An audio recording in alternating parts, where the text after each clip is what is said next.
Kali ini Mbah mau cerita tentang perjalanan hidup Raja Preman Tanjung Priuk bernama Ujang. Dia dikenal sebagai preman kelas kakap di masa kolonial Belanda. Semua orang bergidik ngeri kalau mendengar nama Ujang, si penguasa Tanjung Priuk. Tanpa banyak basa-basi lagi, mari kita simak ceritanya.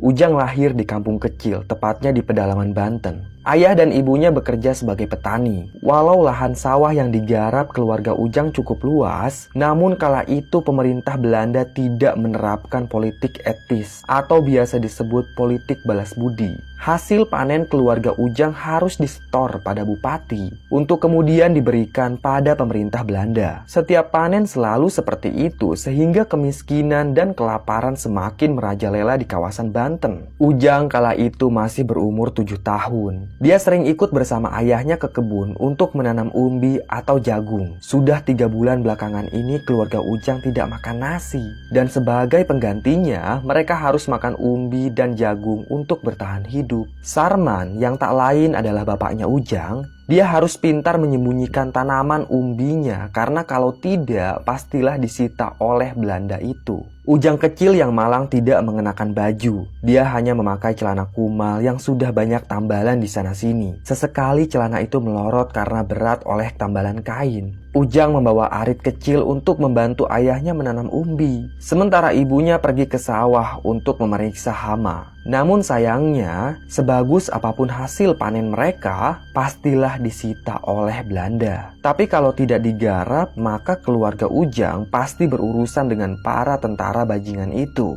Bahkan sekarang banyak pengkhianat pribumi yang bergabung dengan tentara Belanda. Para pengkhianat itulah yang biasanya rajin mengontrol pesawahan. Sebenarnya, bapaknya Ujang pernah ditawari untuk bergabung dengan tentara Belanda. Tapi dia tidak mau, lebih baik mati kelaparan daripada menjadi penindas kaum sendiri. Begitulah prinsip Sarman. Siang itu, Sarman dan anaknya sedang sibuk mencungkil umbi. Ujang jongkok di samping bapaknya. Tubuh ayah dan anak itu hitam karena sering terkena terik sinar matahari. Sarman mengenakan kain kumal yang digelungkan di kepalanya. Sedangkan Ujang hanya mengenakan celana rombeng. Tubuh Ujang penuh keringat. Siang itu tugas Ujang hanya memunguti umbi lalu memasukkannya ke dalam karung. Saat mereka berdua sedang sibuk mencungkil umbi, tiba-tiba saja terdengar suara langkah seseorang mendekat. "Ujang, sembunyi!" desis bapaknya. Seperti anak tikus yang ketakutan, Ujang lari masuk ke dalam semak-semak. Dan tak lama kemudian, ada seorang pribumi yang berseragam tentara Belanda. Dia membawa senjata laras panjang dan mengenakan helm tentara. Tampaknya dia hanya seorang diri. Si pengkhianat itu menatap Sarman dengan penuh kebencian. Si pengkhianat memeriksa umbi yang ditanam Sarman.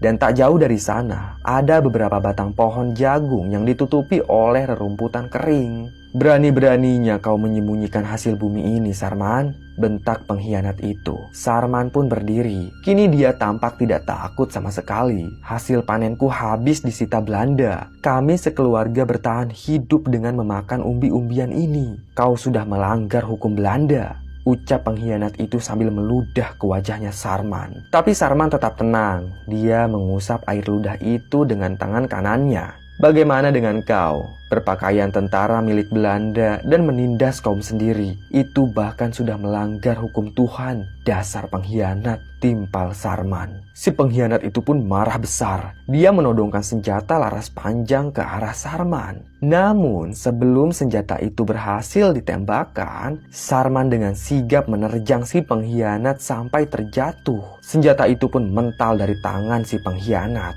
Beberapa kali Sarman meninju wajah pengkhianat itu, tapi dia masih bisa melawan. Mereka berguling-guling di atas tanah yang kering. Sinar matahari yang sangat terik menambah panas duel mereka. Si pengkhianat menghantamkan dengkulnya tepat di perut Sarman, membuat lelaki itu kesakitan. Dan kini pengkhianat itu ada di posisi atas. Dia menindih Sarman, lalu menghantamkan tinjunya berkali-kali dengan sangat keras. Sarman yang dari pagi belum makan, tenaganya pun mulai melemah. Dia tak sanggup lagi melawan. Darah keluar dari dalam mulutnya. Sementara itu, Ujang masih bersembunyi di dalam semak-semak. Dia tidak tega melihat bapaknya dianiaya seperti itu. Ia pun memberanikan diri untuk keluar dari dalam semak-semak. Kemudian, Ujang meraih arit yang tergeletak di atas tanah. Ujang